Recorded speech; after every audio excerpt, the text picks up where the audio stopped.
Another feature of this house is that we selected a cantilever design. What that means is that when the pillar comes up, there's an offshoot, an extrusion of about 5 feet on the sides and actually 8 feet from the front and the rear.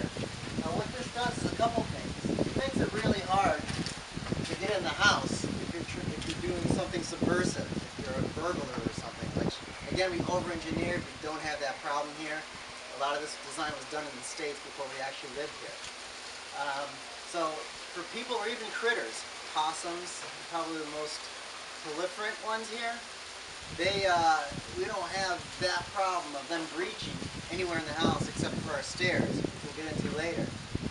But with the cantilever design, not only does it help with critter control, but it helps with keeping the footprint really tight on our house. We only have a 20 by 30 foot footprint.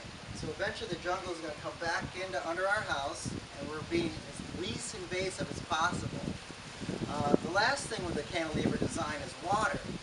Water hits the earth over here, and it's going to get wet here, and it's going to stay dry where the feet of the house are, so we're not going to have any erosion problems. This house is built on the highest point in the area. Water runs in all 4 cardinal directions when it does rain.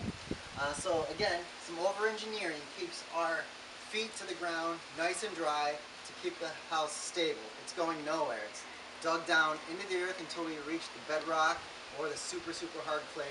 So this house is solid as a rock. We can actually build a cement house on top of this house, we were told.